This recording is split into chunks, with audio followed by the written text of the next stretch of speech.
ውድ ጠለስ ሚዲያ ቤተሰቦችና ታዳሚዎች ሰላም ጤና ይስጥልን። በጠለስ ሚዲያ ባሳየ ደርቤ የሚቀርበው የጥር 3 ቀን 2018 ዓ.ም የዘወትር ፕሮግራማችን ነው። በዛሬው ፕሮግራማችን ልዩ ልዩ መረጃዎችን፣ ወቅታዊ ጉዳዮችን፣ ዕለታዊ ፖለቲካዊ አጀንዳዎችን ወደ እናንተ የምናደርስ ይሆናል። ስለዚህ የጠለስ ሚዲያ ሜምበር ሰብስክራይበር በመሆን ስቲከሮችን በማበርከት ዝግጅታችንንም ላይክ ሼር እያደረጋችሁ ለሌሎች በማጋራት እስከ ፕሮግራማችን ፍጻሜ ድረስ አብራችሁ ትቆዩ ዘንድ በአክብሮት እንጋብዛለን። ባለፈው ፕሮግራማችን ላይ አንድ ሰው ደጋፊ መስሎ የብልጽግና ካድሬ የሆነ ሰው ዕዳ ውስጥ እንዳስገባን ገልጸን ጠለስ ሚዲያን ከክሬዲት ማውጣት አለባችሁ ብለን ስክሪን ሪከርድ ብሎ አያይዘን ነበር። ስቲከር ካበረከተ በኋላ የመላኪያ ሁሉ 168 ብር ከዩቲዩባችን ላይ እንዲከፈል አድርጎ ከሁለት ወር በኋላ ማስመለሱን ገልጸን ስለዚህ ኔጌቲቭ ውስጥ ስለሆነ ይሄንን የጠለስ ሚዲያ ቤተሰቦች በትብብር ለከፍሉልን ይገባል ብለን ነበር። በዚህም መሰረት ወንድማችን ሁሴን አሰፋ፣ ሳያልፈብዛ፣ የአምና ኒኒጌታነህ 4 ስቲከር በማበርከት እንዲሁም ወንድማችን ተወዳጅ ባደረጉት ድጋፍ 140 ምናምኑ ዶላር ተወራርዷል ማለት ነው። ስለዚህ $300 ይቀራል። ይህንንም መክፈል ይገባችኋል በማለት በቀጥታ ወደ ዕለቱ ፕሮግራም እናልፋለን።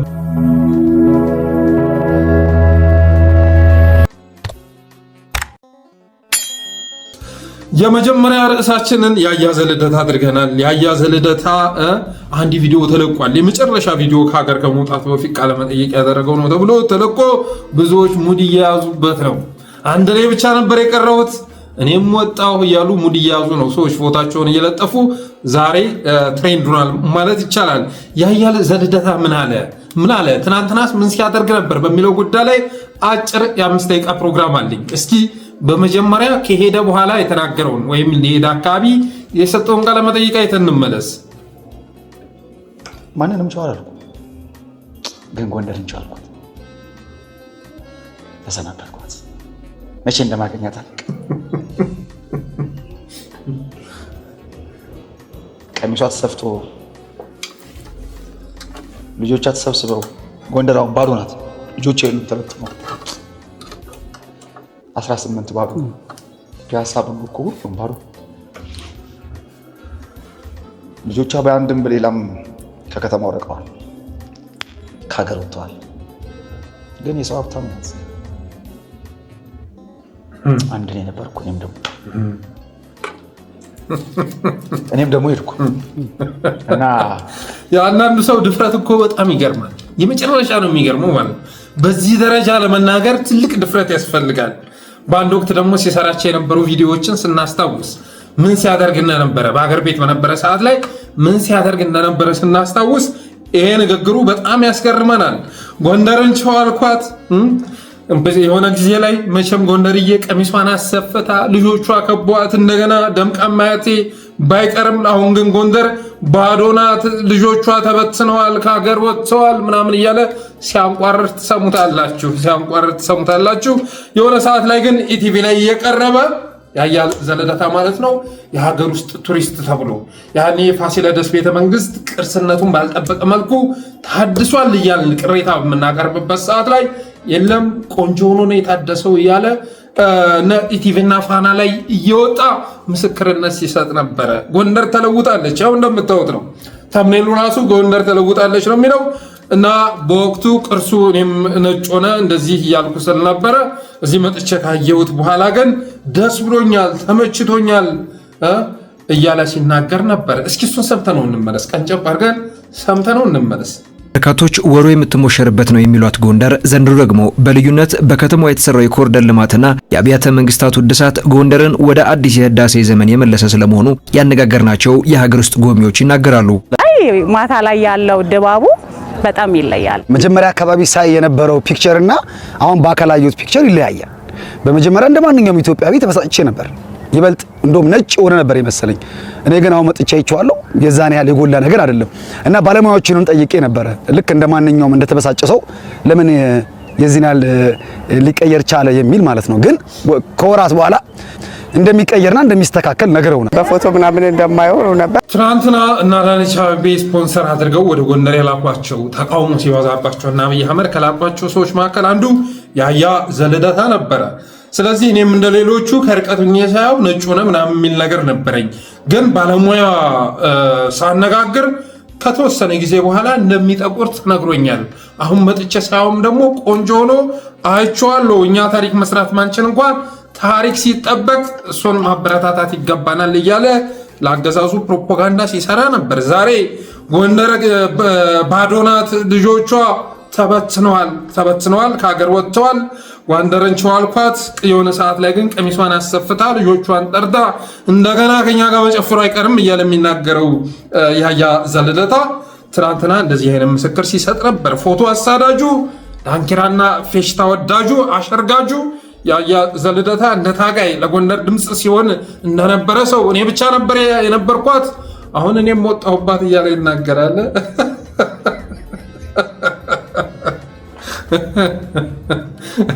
ጎንደር ስትደማ እኮ እሱ ፋሲል ላይ ጎንደርዬ እየተሞሸረች ነው እያለ ምስክርነት ሲሰጥ ነበረ። ጎንደር እየደማች በነበረበት ሰዓት ላይ፣ ጎንደር እየወደመች በነበረችበት ሰዓት ላይ፣ አሁንም እየወደመች ነው እንደመላው አማራ ሁሉ። እሱ ግን ፋሲል ላይ ጃኖውን ለብሶ ጎንደር እየተሞሸረች ነው፣ ጎንደር ልጆቿን ሰብስባ እየደገሰች ነው እያለ ሲናገር ነበረ። እንደ እውነቱ ከሆነ ግን አሁን ያያ ዘልደታ የተናገረው ነገር ደግሞ ለጎንደር ብቻ የሚሰራ አይደለም። ትካዜ ውስጥ ያለችው ጎንደር ብቻ አይደለችም። ደሴ ብትሄድ አይጠየፍ አዳራሽ ባዶ ሆኖ ታገኘዋለህ ጌታዬ። አይጠየፍ የመጨረሻ ይሄን አገዛዝ ተጠይፎ እያንጎላጀ ታገኘዋለህ። አክሱም ብትሄድ ባዶ ነው። ላሊበላ ብትሄድ ባዶ ነው። የኢትዮጵያ የቱሪስት መስህቦች በአጠቃላይ ባዶ ናቸው። ደብረ ብርሃን ስትሄድ የመስኮት ላይ ሄዶ የሚያጮልቅ እዛ ፎቶ የሚነሳ ቱሪስት አታገኝም። የትኛውም የኢትዮጵያ ክፍል አሁን ላይ ድብርት ነው ያለው። አዲስ አበባ ሁሉ ብልጭልጭ መብራት ሲነድ እያደረ ህዝቡ ድባቴ ውስጥ ያለው። ስለዚህ ሰውዬ ስለ ጎንደር ብቻ ተነጥሎ በዚህ ደረጃ መናገር ያስፈልገው ለምንድን ነው የሚለው ጉዳይ መልሱ እዛ ነበር። እየሄደ ድግስ ሲደግስ ከበርቻቻ ሲል የነበረው እንጂ ለጎንደር የተናገረውን ነገር ለኢትዮጵያ አድርጎ መናገር ይችል ነበር። ስለ አማራ ማድረግ ይችል ነበር። ይህን ስናገር አንዳንዶቹ የጎንደር ጥላቻ ምናምን ይመስላችኋል። እኔ ጎንደርን በጣም ነው የምወዳት። ጎንደርን መወዳት እንደማን መሰለ? እንደ ደሴ፣ እንደ ደብረ ብርሃን፣ እንደ ባህር ዳር፣ እንደ ወልዲያ ጎንደር ነው ወዳታለሁ። የጎንደር አማራ፣ የጎጃም አማራ፣ የሸዋ የወሎ አማራ ለኔ ሁሉም እኩል ነው። አማራ ነው። በክልሉ ያለ ከክልሉ ውጭ ያለ ሁሉም አማራ ለኔ እኩል ነው። ስለዚህ ይህን ንግግር ለደሴም አድርጎ ቢያቀርበው ኑሮ ተቃውሞ ይዤ መጣ ነበረ። ለደብረ ብርሃንም ቢያደርገው ለባህር ዳርም ቢያደርገው ዋናባውት ጎንደር ብዬ መምጣቴ አይቀርም። ስለዚህ በዛ መልኩ እንድትረዱኝ እፈልጋለሁ። በተረፈ ግን ያያ ልደታ ጎንደር ብቻ ለብቻዋ እንደቆዘመች አድርጎ ለብቻዋ እንደተከዘች አድርጎ ማቅረቡ ልክ አይደለም። ሁሉም የአማራ ከተሞች ትካዜ ውስጥ ናቸው። ሁሉም የኢትዮጵያ ከተሞች ትካዜ ውስጥ ናቸው። ሌላውን ተወና ሐዋሳ ብትሄድ ሐዋሳ የሚገርም ድባቴ ውስጥ ገብታ ታገኛታለህ። ስለዚህ ንግግሩ የምገዛው አይደለም። ያስለቀሰው ምንድነው ካልከኝ ፎቶ መቅረቱ፣ ግርግሩ መቅረቱ ነው። ካናዳ ደግሞ እንደዚህ አይነት ነገር አይመችም። በነገራችን ላይ እንደ ያያ ዘልደታ ያሉ ሰዎች ውጭ ሀገር በፍጹም አይመከርም። ዳንኪራ ለሚወዱ፣ በየቀኑ ፌሽታ ለሚያቀልጡ፣ ሁሉም ድግስ ላይ መገኘት ለሚፈልጉ እንደ ያያ ዘልደታ ላሉ ሰዎች ካናዳ፣ ጭር ያለው ካናዳ የሚመቻቸው አይደለም። የተሰደተውም ለጎንደር ድምፅ በመሆኑ አይደለም። የተሰደተው እነ ሙጅብ አሚኖ ጋር በቀላል ነገር ተጋጭቶ ነበረ። እነ ሙጅብ አሚኖ ጋር ተጣልቶ ነበር። ከዛ ጋር ተያይዞ ይታሰር ምናምን የሚል ዘመቻ ተከፍቶ ነበር። በሚገርም ፍጥነት አንዳንድ የማይረቡ ሰዎች፣ በጣም የሚረቡ ሰዎች ከጀርባ አሏቸው። አይገርማችሁም? አንዳንድ ምንም የማይጠቅሙ ሰዎች ከጀርባቸው ብዙ ጠቃሚ ሰዎች አሏቸው። በኢትዮጵያ ፖለቲክስ ውስጥ አይታችኋል። ኢትዮጵያ ፖለቲክስ ውስጥ ለህዝብ የሚጠቅሙ ሰዎች ከጀርባቸው ማንም የለም። እንደዚህ የሆነ ነገር ሲያጋጥማቸው ሹልክ አድርጎ የሚወጣ ምናምን የሚረዳ የላቸው። የማይረቡ ሰዎች ግን ብዙ የሚረዷቸው ሰዎች አሉ። ስለዚህ በዛች ጉዳይ ላይ ከነ ሙጂብ ጋር ተጣልቶ ነበር። ይታሰር ሲባል ነበር። አወጡት በአጭር ጊዜ ውስጥ። በተረፈ ግን ጎንደር ልጆቿ የሉም ባዶ ናት የሚለው ነገር አያስኬድም። አንተ ከጎንደር ፌሽታ ስትርቅ ጎንደር ባዶዋን የቀረች ከመሰለ ተሳስተሃል። ጎንደር ልጆች አሏት። የጎንደር ልጆች አልተሰደቱም፣ ትግል ውስጥ ነው ያሉት። ጌታዬ የተሰደቱ የመሰለ አይምባ አርማጭሆ ላይ ስላሉ ነው፣ ደባርቅ ላይ ስላሉ ነው፣ ዳባት ላይ መተማ ላይ እዛ አካባቢ ሆነው እየታገዱ ስለሆነ ነው። ጭር ያለብህ አንተ ፌሽታው ቦታ ላይ ስለሆንክ ነው። ጎንደር ተሞሸረች እያልክ ስታረበረብ ስለነበር ጭር ብሎብሃል። ጎንደር ተጨቆነች የሚሉ ልጆቿ ግን ትግል ላይ ነው ያሉት ማለት እወዳለሁ። በተረፈ ያው ያያ ዘብዘታ የሚታወቅ ነው። በየቀኑ ሚዲያ ላይ ሲወጣ ፎቶ ዳር ነው የሚናገረውን ነገር ብዙ ኮንሲደር አድርጎ የሚናገር ሰው አይደለም። ለማስተዋስ ያህል ነው። የምን ጀግና እኔ ብቻ ነበርኩ ያለኋት እኔም ትቻት ወጣው የሚል ዝባዝንኬ ተቀባይነት የለውም ለማለት ነው። ትናንትናም ካገዛዙ ጎን ተሰልፈ የነሱ ድግስ ላይ ከበርቻቻ ስትሳተፍ የነበርክ ሰው ነህ። እነሱ ጋር አብረህ ስትጨፍር የነበርክ ሰው ነህ።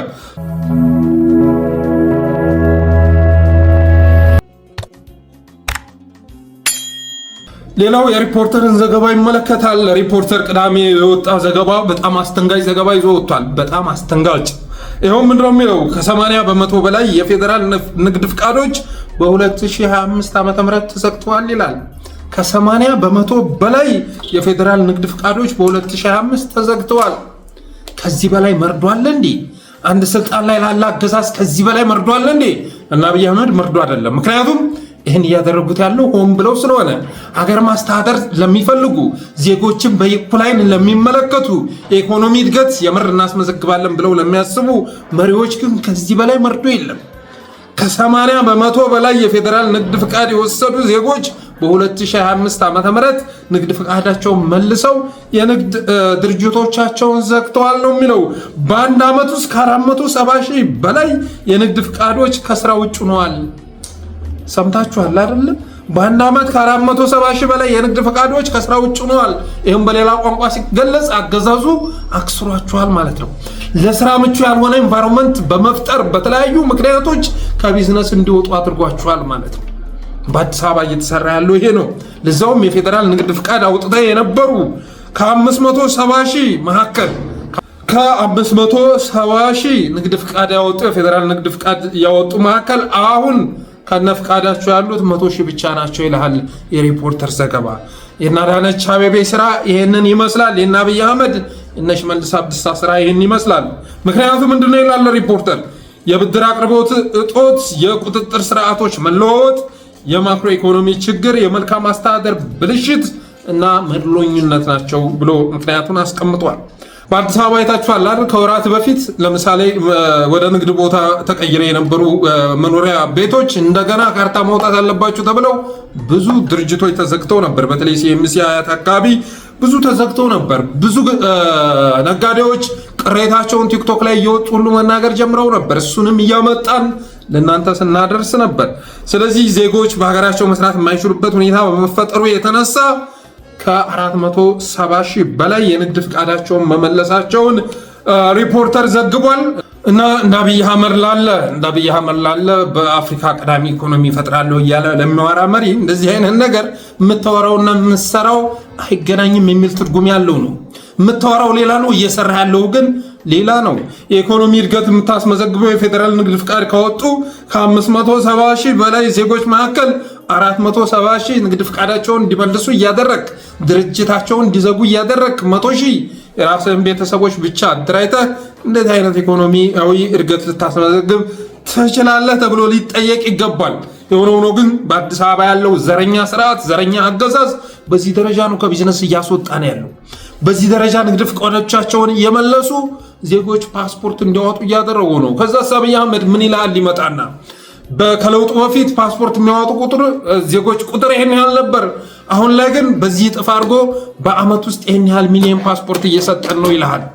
የመጨረሻ የውድቀት ሪፖርት ሆኖ ሊቀርብ የሚገባውን የስኬት ሪፖርት አድርጎ ይነግርሃል። ትናንትና እኮ ፓስፖርት የሚያወጡ ዜጎች ቁጥራቸው ያነሰው በሀገራቸው ሰርተው ተለውጠው መኖር እንችላለን የሚሉ ዜጎች ቁጥራቸው ከፍተኛ በመሆኑ የተነሳ ነው። ዛሬ ፓስፖርት ጠያቂ ዜጋ ቁጥሩ የጨመረው ደግሞ በሀገሩ መስራት ተከልክሎ መስራት አይደለም፣ በሀገሩ መኖር በመከልከሉ የተነሳ ነው። የሆነ ሆኖ ግን ዛሬ ሪፖርተር በጣም አንገብጋቢ የሆነ መረጃ ይዞ ወጥቷል።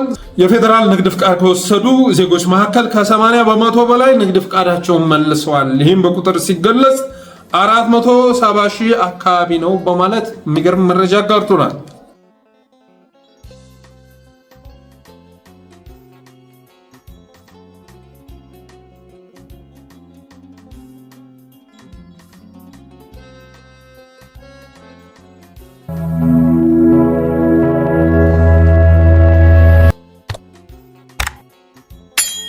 ሌላው የአብይን አየር መንገድ ይመለከታል። አብይ አህመድ በትናንትናው ዕለት የአየር መንገድ መሰረት ድንጋይ ማስቀመጥ ስራ ተሰርቷል። በትናንትናው ዕለት በቢሾፍቱ ስለሚሰራው አየር መንገድ ሰፊ ፕሮግራም ተሰርቶ ነበረ እና ምን አለ ጠቅላይ ሚኒስትሩ በዛ መድረክ ላይ ምን ብሎ ተናገረ የሚለውን ባጭሩ እንስማና በጣም አንገብጋቢ የሆነ ርዕስ ስላለ በሱ ጉዳይ ላይ ያለኝ ምልከታ የማቀርብ ይሆናል። የዛሬ 7 ዓመት ገደማ የለውጡ ሰሞን ቦሌ ኢንተርናሽናል 7 ሚሊዮን ሰዎች በአመት ያስተናግድ ነበር።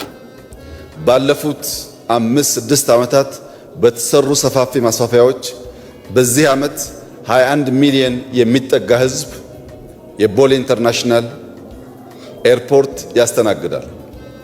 አሁን ባለው እድገት በየዓመቱ 2 ሚሊዮን የሚጨምር ከሆነ ከ2 እና 3 ዓመታት በኋላ የቦሌ ኢንተርናሽናል ኤርፖርት ተጨማሪ ሰው ማስተናገድ አይችልም። ተፈጥሯችን ሰላም ማጽናት፣ ተፈጥሯችን መርዳት ስለሆነ የዛሬ 10 ዓመት በ2036 ይህ አውሮፕላን ማረፊያ ሁለቱም ፌዞች ሲጠናቀቁ በርካታ የጀመርናቸው ሜጋ ፕሮጀክቶች ሲጠናቀቁ ኢትዮጵያ በአፍሪካ ቀዳሚው ኢኮኖሚን ትገነባለች። አብይ ምን እንደነ ያለው የአየር መንገዱን ማሻሻል ያስፈለገው በአመት 2 ሚሊዮን አዳዲስ ተጓዦችን እያጓጓዘ በመሆኑ ነው። በአመት 2 ሚሊዮን አዳዲስ ተጓዦችን እያጓጓዘ በመሆኑ የተነሳ ከነውጡ በፊት 7 ሚሊዮን በአመት ያጓጉዝ ነበር የኢትዮጵያ አየር መንገድ። በአሁኑ ሰዓት ግን ከለውጡ በኋላ 21 ሚሊዮን በአመት እያጓጓዘ ይገኛል። ስለዚህ አሁን ባለው ኤርፖርት ይህንን ያህል ቁጥር ያለው ተጓዥ ማስተናገድ ስለማይቻል ማሻሻል አስፈልጓል ብሏል አብይ አህመድ። ከነውጡ በፊት 7 ሚሊዮን ነበር፣ አሁን 21 ሚሊዮን ደርሷል ይልሃል ጌታዬ። 21 ሚሊዮኑ ማን ነው ብለህ ስትጠይቅ የምታገኘው መልስ አማራ የሚል ነው። አማራ ከፍ ስናደርገው ደግሞ ኢትዮጵያ ልንል እንችላለን። የሀገር ውስጥ በረራ ቁጥር ነው ያደገው።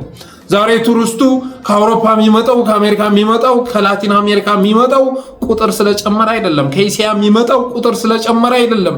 ትናንት ኢትዮጵያ ውስጥ ሲርመሰመሱ የነበሩ ቻይናዎች እንኳን ለቀው ከወጡ ዘመን አለፋቸው። በኢንዱስትሪ መንደሮች ውስጥ ሲሰሩ የነበሩ በኢንዱስትሪ ፓርኮች ውስጥ ሲሰሩ የነበሩ የውጭ ባለሀብቶች ለቀው ከወጡ አመት አለፋቸው። በኢትዮጵያ ቱሪስት መንቀሳቀስ ካቆመ ቆየ 7 ዓመቱ ነው። የውጭ ሀገር ተጓዦችን እያመላለሰ ስለሆነ አይደለም፣ የሀገር ውስጥ በረራ ቁጥሩ ስለጨመረ ነው። 21 ሚሊዮን መድረስ የቻለው የኢትዮጵያ አየር መንገድ አሊዶሮ ላይ አጋቾችን አሰማርቶ ነው። አሊዶሮ ላይ ሽፍታዎችን አሰማርቶ ነው። በየቦታ ሸኔ የሚባል አብይ አህመድና ሽመልስ አብዲሳ በማደራጀታቸው የተነሳ ነው። አገልግሎቱን በማሻሻሉ በማዘመኑ አይደለም። የኢትዮጵያውያን ሕይወት ስለተለወጠ አይደለም። የየብስ ትራንስፖርት ስለተከለከለ ነው። በባስ መሄድ እና አብይ አህመድ ስለከለከሉ ነው። ስለዚህ 21 ሚሊዮን ደረሰ ስትባል ከጎጃም የሚነሳ ከሸዋ የሚነሳ ከወሎ የሚነሳ ከጎንደር የሚነሳ ተሳፋሪ መሆኑን መረዳት ያስፈልጋል። ከዛ ውጭ ቁጥሩ አነስ ቢልም ከአርባ ምንጭ ከሐዋሳ ከመሳሰሉት ቦታዎች ደግሞ የሚነሳ መኖሩ የሚዘነጋ አይደለም። ይሄ የክሽፈት ሪፖርት ነው። አብይ አህመድ የስኬት ሪፖርት አድርጎ ቢያቀርበውም የክሽፈት ሪፖርት ነው። ከነውጡ በፊት የኢትዮጵያ አየር መንገድ የሚያጓጉዘው 7 ሚሊዮን ነበር። እነዛ 7 ሚሊዮን ዜጎች አገር ውስጥ በረራ ለምሳሌ ተጠቃሚዎችን ስንመለከት ኑሯቸው ያደገ ወደ መካከለኛ ኢኮኖሚ የተሸጋገሩ ናቸው። ሌላው ደግሞ አዳዲስ ሲመጡ በነበሩ አውቶቡሶች ሲጠቀም እንደነበር አይዘነጋም። አንዳንዱ መናኸሪያ ውስጥ ገብቶ በአገር አቋራጭ ትኬት ቆርጦ ሲመጣ፣ አንዳንዱ ደግሞ የተሻለ እንትን ያለው እና ሰላም ባስን ሲጠቀም ነበር። ከዛ ከፍ ያለው ደግሞ በተመሳሳይ መልኩ አውሮፕላን ይጠቀም ነበር፣ በፕሌን ይጓጓዝ ነበር። አሁን ለሕክምናም የሚመጣው የተለያየ ችግር አጋጥሞት የሚመጣው ሁሉ ለምሳሌ በጎጃም መስመር አንድም ሰው በባስ ማለፍ አይቻልም ተብሎ ከተከለከለ ዘመን አለፈው። ስለዚህ ድሃዎች ሁሉ መታከም ሲፈልጉ ለምሳሌ ሪፈር ሲጻፍላቸው ከሕክምና ወጪ ባለፈ የፕሌን ወጪ ያስፈልጋቸዋል። የፕሌን ትኬት መግዣ ያስፈልጋቸዋል። አብይ አህመድ ታዲያ ይህንን የውድቀት ሪፖርት የክሽፈት ሪፖርት የስኬት አድርጎ አምጥቶ ሲዘበዝብ ትሰሙታላችሁ። ልክ ፓስፖርት ከለውጡ በፊት 200 ሺህ ነበር፣ ከለውጡ በኋላ በአመት 2 ሚሊዮን እየሰጠን ነው ሲል እንደተሰማው ሁሉ ማለት ነው። ለምንድን ነው የፓስፖርት ጠያቂ ቁጥር የጨመረው ብለህ ስትጠይቅ ግን ይሄ ስኬት ሳይሆን ውድቀት ነው። ዜጎች በሀገራቸው መስራት ስለተከለከሉ ነው። ሀገራቸውን ስለተነጠቁ ነው። በሀገራቸው ዘረኛ አምባገነን ስርዓት በመንገሱ የተነሳ ነው የሚል መልስ ነው የምታገኘው። የኢትዮጵያ አየር መንገድ የተሳፋሪዎች ቁጥር የጨመረው ለምንድን ነው ብለህ ከጠየቅ ሽመልስ አብዲሳ፣ አብይ አህመድ፣ አዳነች አቤቤ ሸኔ እያሉ የሚያወግዙት ኃይል በየስፍራው በማሰማራታቸው የተነሳ ነው። ስለዚህ የአማራ ሪፖርት እዚህ ውስጥ ተካቷል። ጌታዬ ተካቷል። 21 ሚሊዮን ተብሎ የተጠቀሰው 21 ሚሊዮን ስጋት የሚሰማቸው በምድር መሄድ የተከለከሉ ዜጎች መሆናቸው ሊታወቅ ይገባል። የኢትዮጵያ አየር መንገድ አውሮፕላኖች ቦሌ ብትሄዱ ለተወሰኑ ሰዓታት መሬት ላይ ቆመው እናያቸዋለን። ያ ግን የአውሮፕላን ተፈጥሮ አይደለም። የአውሮፕላን ተፈጥሮ በሰማይ ላይ መብረር ነው። ይህ ኤግዛክትሊ የኢትዮጵያ ታሪክ ነው። ቴምፖራሪ ፓርክ አድርገን ሊሆን ይችላል፣ ለጊዜው ቆመን ሊሆን ይችላል። የኢትዮጵያ ተፈጥሮ ግን መቆም አይደለም፣ መበልጸግ ነው። መለመን አይደለም፣ መርዳት ነው። ሌላው በትናንት ንግግሩ ጠቅላይ ሚኒስትሩ የሰማይ መርከቦች የሚያርፉበት ወደብ አግኝተናል በማለት ሲናገር ነበር። አሰብን ደብረ ዘይት ላይ አግኝተናል እያለ ሲናገር ነበር። ሰሞኑን የጦርነት አታሞ መደብደቡ ተጀምሮ ነበር። ትናንት ደግሞ ጠቅላይ ሚኒስትሩ መጥቶ ውሃ ከልሶበት ሲሄድ ታይቷል። ብልጽግናን በአውሮፕላን ወክሎ ኢትዮጵያን በአውሮፕላን በኢትዮጵያ ስም ደግሞ ራሱን አስገብቶ ሲናገር ነበር። አውሮፕላን ምድር ላይ ሲያዩት የሚነሳና የሚበራ አይመስልም ነበረ። መቆም ግን የአውሮፕላን ተፈጥሮ አይደለም፣ ተፈጥሮ መብረር ነው ብሏል አብይ አህመድ። መቆም የአውሮፕላን ተፈጥሮ አይደለም። እንዴት ነው የማይሆነው? መቆምም መብረርም የአውሮፕላን ተፈጥሮ ነው። ሞተሩ ሲነሳ ይበራል። ለምሳሌ የመኪና ተፈጥሮ መሽከርከር ነው ሊባል አይችልም፣ መቆምም ጭምር ተፈጥሮ ነው። አብይ አህመድ ግን እንዴት እንዳሰበ አይታወቅም። የትናንቱ ንግግር በብዛት የተወለካከፈ ነበር። አውሮፕላን ምድር ላይ ሲያዩት የሚነሳና የሚበራ አይመስልም፣ ከትልቅነቱ አንጻር ማለት ነው። መቆም የአውሮፕላን ተፈጥሮ አይደለም፣ ተፈጥሮ መብረር ነው። ይህ ኤግዛክትሊ የኢትዮጵያ ታሪክ ነው ብሏል። ይሄ ኤግዛክትሊ የአብይ አህመድ ታሪክ ነው ብሏል። ብልጽግና ፓርክ አድርጎ ሊሆን ይችላል፣ ለጊዜው ቁመን ሊሆን ይችላል። የኢትዮጵያ ተፈጥሮ ግን መቆም አይደለም፣ መብረር ነው። ተፈጥሯችን ተረጅነት ሳይሆን መርዳት ነው ማለት ተናግሯል። የአብይ መቼም ትናንት ምን አለ ተብሎ አይታሰብም። አብይ አህመድ ትናንት እንዲህ ብሎ ነበርኩ ዛሬ ለምን እንደዚህ ያልክ ተብሎ አይጠየቅም። ሁላችሁም እንደምታውቁት ተስፋ አድርጋለሁ እንደምታምኑት ኢትዮጵያ እያንሰራራች ነው፣ ተነስታለች። ትናንት አውሮፕላኑ ተነስቶ እየበረርን ነው እና ቶሎ ተሳፈሩ ተብለን አንሳፈርም ብለን አውሮፕላኑ ተነስቷል አምልጧቸዋል ከተባልን በኋላ ፓርክ አድርገናል ተብሏል። ባቡሩ ተነሳ ነው። ባቡሩ ሀዲድ ውስጥ ገብቶ እየተምዘገዘገ ነው። ስለዚህ ከባቡሩ መንጠባጠብ ደግሞ የሚጠበቅ ነው ሲባል ነበር። ትናንትና አብይ አህመድ ፓርክ አድርገን ሊሆን ይችላል፣ ግን ደግሞ አውሮፕላን በመሆኑ የተነሳ ኢትዮጵያ መነሳቷ አይቀርም በማለት ሲናገር ነበር። ትናንትና ግን ተነስተናል ተብሎ እንደነበር ደግሞ የሚረሳ አይደለም። ሌላው እንደተለመደ ሁሉ የዛሬ 10 ዓመት ኢትዮጵያ በአፍሪካ ቀዳሚ ኢኮኖሚ ትገነባለች ብሏል። የአፍሪካን ቀዳሚ ኢኮኖሚ የምትገነባው 470 ሺህ የፌዴራል ንግድ ፍቃድ ያወጡ ዜጎችን ከስራ ውጭ እያደረግክ እያከሰርክ ነው እንዴ? ከአፍሪካ ቀዳሚውን ኢኮኖሚ ለመገንባት እኮ ስራ ይጠይቃል። ስራ ላይ ያሉትን ማስወጣት ሳይሆን ከስራ ውጭ ያሉትን ወደ ስራ ማስገባት ይጠይቃል። እንደው ዝም ብሎ ለወፍ አትራክሽን በስበት ህግ ብቻ የአፍሪካ ቀዳሚ ኢኮኖሚውን ልታስመዘግበው ታስባለህ? እንዴት አይነት እኮ የመጨረሻ ታልካሻ ጭንቅላት ያለው መሪ ወደ ስልጣን እንደመጣ እግዚአብሔር ይወቅ። ባለሀብቶች የማይሰሩበት ሀገር ፈጥሮ በሙስና የበሰበሰች ሀገር ፈጥሮ በስራ ገበታ ላይ ተሰማርተው የነበሩ መካከለኛ የኑሮ ደረጃ ላይ ደርሰው የነበሩትን አክስሮ ከስራ ገበታ እያባረረ የ120 ሚሊዮን ህዝብ የለጉርስ እየነጠቀ የተወሰኑ ግለሰቦች ኪስ ውስጥ እየጠቀጠቀ የሚገኘው ጠቅላይ ሚኒስትር እንዴት ነው ከአፍሪካ ቀዳሚውን ኢኮኖሚ ሊያረጋግጥ የሚችለው? ዜጎች በሀገራቸው መኖር የማይችሉበት ዘረኛ ስርዓት። እያንዳንዱ መስሪያ ቤት ውስጥ ብትሄዱ ዛሬ ሰርቪስ የሚሰጠው አገልግሎት የሚሰጠው በሙስና ነው። ስለዚህ ሙሰኛ ሆነህ አብረህ እየተካፈልክ ካልበላ በስተቀር በሀቅ ሰርተህ የማትኖርበት ሀገር የፈጠረው ጠቅላይ ሚኒስትር ኤርፖርት ስለገነባ ብቻ በአፍሪካ ቀዳሚ ኢኮኖሚውን ከ10 ዓመት በኋላ እንገነባለን ይላቸዋል። ደግሞ እኮ አንድ ዓመት ጨመርክ። ባለፈው ዓመትም በ2017ም ከአፍሪካ ቀዳሚውን የዛሬ 10 ዓመት እንገነባለን ሲል ነበር። 2018 ላይ ስንመጣ ደግሞ የዛሬ 9 ዓመት እየተባለ እየቀነሰ መሄድ አለበት። አብይ ግን እንደዛ አይልም። ቀጣይ ዓመትም በ2019ም በ2020ም ይህንኑ ንግግሩን አጠናክሮ ይቀጥላል። የዛሬ 10 ዓመት እያለ እያወራ የዛሬ 10 ዓመት ወይ የፈረሰች ሀገር ያስረክባል ወይ ደግሞ የመጨረሻ በድህነት የምትማቀቅ ከዚህ በባሰ መልኩ የምትማቀቅ ሀገር ፈጥሮ እንደሚያመጣ ጥርጥር የለውም። በተረፈ ግን የኤርፖርቱን ጉዳይ በተመለከተ የኤርፖርት ትርፍ አማራው ነው። የተጓዡ ቁጥር የጨመረው አማራው በአውሮፕላን መጓዝ በመጨመሩ ነው። የኢትዮጵያ አየር መንገድ በርካታ ተሳፋሪዎች አጓጓዘው ከየት ነው ተብሎ ቢጠየቅ ከጎንደር ነው፣ ከኮምቦልቻ ነው፣ ከባህር ዳር ነው፣ ከላሊበላ ነው። ይሄ እንደሚሆን አልጠራጠርም። የኢትዮጵያ አየር መንገድ መረጃ ማግኘት ቢቻል ለምሳሌ ከ21 ሚሊዮን ተጓዦች መካከል አብዛኞቹ ከየት ኤርፖርት የተነሱ ናቸው ተብሎ ቢጠየቅ ከጎንደር፣ ከኮምቦልቻ፣ ከባህር ዳር፣ ከላሊበላ እንደሚሆን አጠራጥርም። በተረፈ ኦፌኮ መግለጫ አውጥቷል። የአቡ ማህበረሰብን ማፈናቀል ይቁም፣ የኤርፖርቱ ባለቤት ይሁኑ ብሏል። አክሲዮን ይሰጣቸው ብሏል። የባህል ጥበቃ ይደረግላቸው ተብሏል። የዓለም አቀፍ ፋይናንስ ተቋማትም ኢንቫይሮንመንታል ኢምፓክት አሰስመንት በአግባቡ መሰራቱን ማረጋገጥ አለባቸው የሚል ለቅሶ ይዞ መጥቷል። እየተመካከሩ ነው እነዚህ አይነት ፖለቲካ የሚሰሩት። አሁን ለምሳሌ ይሄ ድል አዲስ አበባ ላይ የነበረው ሁኔታ እያሸሹ ወደ ኦሮሚያ የመውሰድ ሁኔታ መሆኑን እነ መራራ ይረዳሉ፣ እነ ጀዋር መሐመድ ይረዳሉ፣ ሌሎቹም ይረዳሉ። አዲስ አበባን አዳክሞ ሽመልስ አብዲሳ እንደተናገረው ማትፈለግ የመጨረሻ አቀዛቅዞ ዜጎቹን ተስፋ አስቆርጦ ከቢዝነስም ከመኖሪያ ቦታቸውም ማፈናቅሎ አዲስ አበባን የማስጣት መርሃ ግብር እየተሰራ ነው። ቦሌ ላይ ያለውን ኤርፖርት ወደ ኦሮሚያ የማስገባት ስራ ነው እየተሰራ ያለው።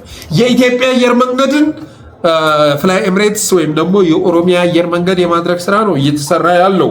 ስለዚህ ይሄ ደግሞ ያለውን ጠቀሜታ ይረዳሉ። ዛሬ አማራ ምድር ብትመጣ እኮ ድሮን የሚርመሰመስበት ክልል ነው። ትግራይ ክልል እንደዚሁ ነው።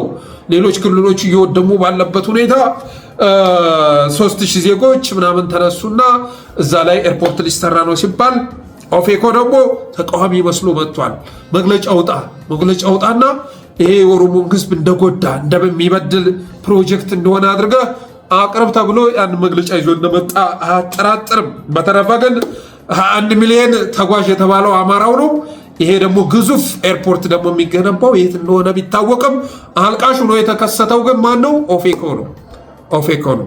ምክንያቱም አማራ የነበሩት ፓርቲዎች እና አብንም ያሉበት ሁኔታ ይታወቃል። ኢትዮጵያኒስት ካምፑም ከአማራ ጋር ከተቀያየመ እና በሱ ኢትዮጵያኒስት አስተሳሰብ ውስጥ አማራው አለመኖሩ ከተረጋገጠ ቆይቷል ማለት እወዳለሁ።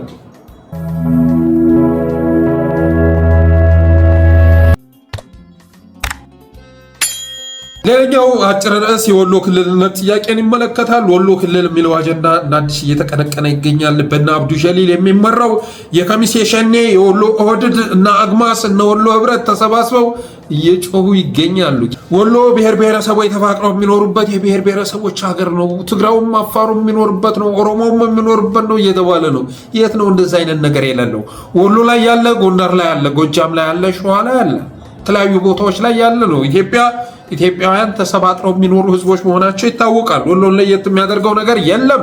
ከዛ ውጭ ግን ወሎ እውነተኛ ፌዴራሊዝም ደግሞ ተግባራዊ የተደረገበት ዞን መሆኑ የሚካሄድ አይደለም። ወሎ ብቻ ሳይሆን ጎጃም ብትሄድ ለምሳሌ በአማራ ክልል ውስጥ ያሉ ብሔረሰቦች ራሳቸው ልዩ ወረዳ፣ ልዩ ዞን ተሰጥቷቸው ተከብረው በራሳቸው ቋንቋ የሚያወሩ በራሳቸው ቋንቋ የሚሰሩ እና የራሳቸውን ወኪሎች የሚመርጡ እንዲሆኑ መደረጋቸው የሚረሳ አይደለም። በቁጥር በፐርሰንት እናስላካል። ግን ወሎ ላይ ያለ ብሔር ብሔረሰብ በፐርሰንት ሲሰላ 4% ነው። 4% 3% ነው ጌታዬ። ይህንን መረጃ ማገላበጥ ትችላለህ። ያ 3% ታዲያ እውነተኛ ፌዴራሊዝም ተጠቃሚ መሆኑ አልበቃው ብሎ አሁን በሳይበር ተደራጅቶ እንደገና 90%ን ደፍጥጬ ማንነቱን እኔ ልወስንለት፣ ክልሉን እኔ ልወስንለት እየተባለ ነው። አብይ አህመድ ሽመልስ አብዲሳ አማራ ጥያቄዎች ወልቃይት ላይ ያለ፣ ራያ ላይ ያለ፣ ደራ መተከል ላይ ያለ እየተባለ ብዙ ሲጮህ ለዛ መልስ አልሰጡም። እና ዛሬ ምን ብለው መጡ? አማራ እውነተኛ ጥያቄ ያለው ወሎ ነው፣ ወሎ ላይ ነው ያለው። ስለዚህ ወሎን ክልል ማድረግ ያስፈልጋል። ከራያ ጋር ቀላቅለን ራያ ላይ ስራ እየሰሩ ያሉት እነ በለጠ ሞላ፣ እነ ጻድቃን፣ እነ ዛዲግ፣ እነ ጌታቸው ረዳ እና የመሳሰሉት ናቸው። ስለዚህ ክልል አድርገው እንደገና ከአማራ ላይ መነጠል ፍላጎት አላቸው። ከነጠልኩ በኋላ ደግሞ ወደ ኦሮሚያ ተቀላቅለዋል ማለት ነው። ዛሬ ወሎ ክልል እያለ የሚጮህ በማንነት አማራ ያልሆነ አማርኛ ተናጋሪ ነገ አመራር ሆኖ ይደራጅና ነዳጁንም ኦፓሉንም እየዛቀ እንደገና ቤት አማራ ላይ ያለውን አማራ ሊያፈናቅል ነው እቅዱ ይሄ ነው። ይሄን መረዳት ያስፈልጋል። ግን አይሳካላቸውም። ምክንያቱም አሁን አባቴ ወሎ ባኗል። እንደውም ወደ በፊቱ ልንመለስ እንችላለን። ወሎ የሚል ስም የመጣው ከ15ኛው ክፍለ ዘመን በኋላ ነው። ከዛ በፊት በነ ፍራንቺስኮ አልቫሬዝ በነ አባባሪ መጽሐፍ ላይ ወሎ የሚል ስያሜ አልነበረም። ቤት አማራ ነው። ትክክለኛ መጠሪያው ቤት አማራ ነው። ምክንያቱም ወደዛ እንመለስ ካልሆነ በስተቀር እና አብዱ ጀሊል ሻሊ ካሳ በሚሰሩት ፖለቲካ ወሎን ክልል ሊያደርጉት እሱ አይታሰብም። በጭራሽ የሚታሰብ አይደለም። እንደውም የአማራ ብሔርተኝነትን የፈጠረው የኛ ትርክት የኛ ስብከት እንዳልሆነ ሁሉ የአማራ ብሔርተኝነትን የፈጠረው የእነ አብይ አህመድ ጥቃት የሆድ ጥቃት እንደሆነ ሁሉ ዛሬ ወሎን ከአማራ ነጥላለሁ ብለህ ስታስብ እንደገና የአማራን አንድነት ተፈጥሯል በደንብ ማለት ነው። ይሄን የተበጣጠሰ ፋኖ ወደ አንድ እንዲመጣ ታደርገው ካልሆነ በስተቀር የምታሳካው ዓላማ የለም። ከንቱ ቅዠት ነው። ሙከራ በሙሉ አጸፋ ይዞ ካልመጣ በስተቀር ሊሳካ አይችልም። እንኳን ወሎ ክልል ልታደርግ ቀርቶ ዛሬ ፊንፊኔ ያደረካትን ልታዳክማት የምትሞክረውን ኤርፖርቷን ወደ ቢሸፍቱ እየወሰድክ ያለውን ወደ ደብረ ዘይት እየወሰድክ ያለውን እሱን ትተፋለህ፣ እሱን ትመልሳለህ። ጌታዬ ደብረ ዘይት ብትመጣ ነዋሪው ማን እንደሆነ ይታወቃል። ናዝሬት ብትመጣ ነዋሪው ማን እንደሆነ ይታወቃል። አዲስ አበባ ላይ የሚኖረው ማን እንደሆነ ይታወቃል። ስለዚህ ዛሬ ጠቀለልኩት ለወጥኩት ያልከውን ነገ ትመልሰዋለህ። እንኳን ወሎ ላይ ልታሳካ ይቅርና ማለት ነው። በተረፈ ዛሬ ፖለቲካው ላይ ብትመጣ እኮ የወሎ ልጆች አክቲቭሊ በፋኖ ትግል ሚዲያው ላይ ብትመጣ አክቲቭሊ እየተንቀሳቀሱ እኮ ናቸው። በፋኖ ትግል ውስጥም የምስራቅ ቀጠና ፋኖ ወይንም ምኒልክ እዝ ያለበት ደረጃ ይታወቃል። እንኳን ዛሬ ምኒልክ ባለበት ሁኔታ ይቅርና በአደም ብቻ በነበረበት ሁኔታ እንኳን እንደዚህ አይነት ሀሳብ ልታሳካ አትችልም። አንተ ጋር መቀላቀል የሚፈልግ የለም። ከአንተ መገላገል ነው የሚፈልገው። ኢትዮጵያውያን በአጠቃላይ ከአንተ መገላገል ይፈልጋሉ። የኩሽ ሪፐብሊክ ብለህ ወደ ጉያ የምታስገባው የደቡብ ህዝብ ሊኖር አይችልም። ሲዳማው ተንገፍግፎብሃል። ጋምቤላው፣ ቤኒሻንጉል፣ የተለያዩ ቦታዎች ሶማሌ ብትሄድ በአንተ ያልተንገፈገፈ የለም። በዚህ አገዛዝ ያልተንገፈገፈ የለም። ከአንተ መገላገል የሚፈልግ ኢትዮጵያ እንጂ አንተ ጋር መቀላቀል አንተ ጋር አብሮ ተሰልፎ መታገል የሚፈልግ በፍጹም ልታገኝ አትችልም። ኦህዴድ ወይ ሊባል ይገባል።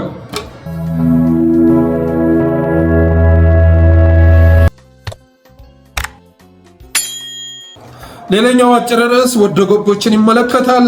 ኤልያስ ደባሱ ጋዜጠኛ ኤልያስ ደባሱ አሻራ ሚዲያ ትናንትና ላገዛዙ እጁን መስጠቱ ተሰምቷል። እነ መልካሙ ጣሴ የጣይቱ ክፍለ ጦር ቃል አቀባይ ነው ከስልጣናቸው ሲነሱ፣ እነ ምትኩ ልጅ አለም የጣይቱ ክፍለ ጦር ብርጌድ አመራር፣ ይህም በአፋሕድ መግለጫ ላይ እየተጠቀሰ ነው፣ ከስልጣናቸው ሲነሱ ወደ አገዛዙ መግባታቸው ተሰምቷል።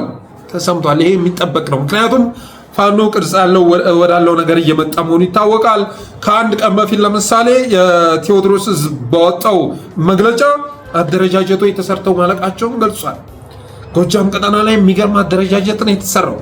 ይሄ የባላባትነት ስሜት ሲሰማው የነበረ በየመንደሩ ተደራጅቶ ስለ ጎጃም አይደለም ስለ አማራ ተውትና ስለ ጎጃም እንኳ ምስራቁ ላይ ተቀምጦ የምዕራቡ ጉዳይ አይመለከተኝም ሲል የነበረ ምዕራቡ ላይ ተቀምጦ የምስራቁ አይመለከተኝም ሲል የነበረን ኃይል አሁን ላይ ልክ እንደ ወታደራዊ ቅርጽ በያዘ መልኩ የተለያዩ ቦታዎች ላይ መመደብ ተችሏል።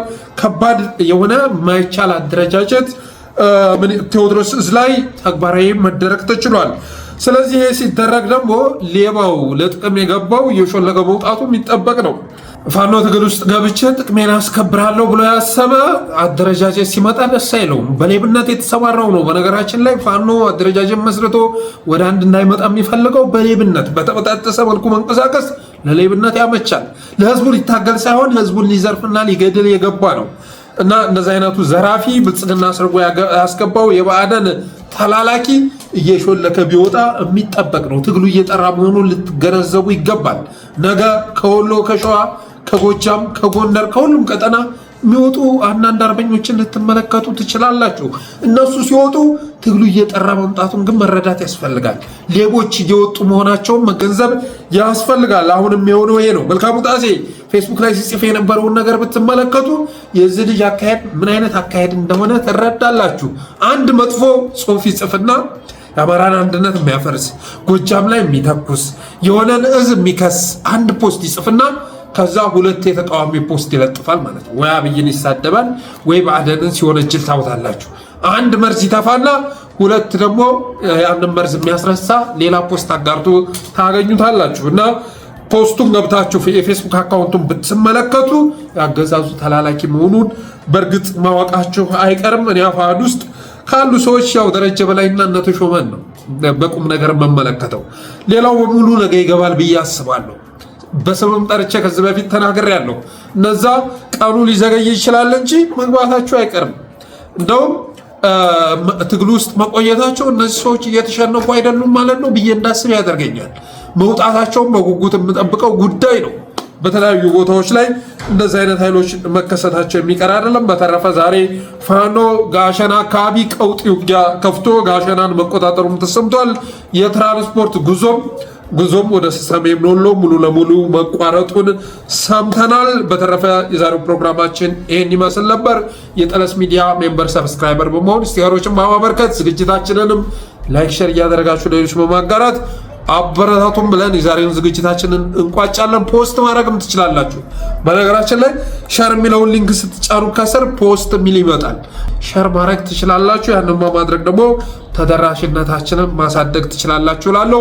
አመሰግናለሁ።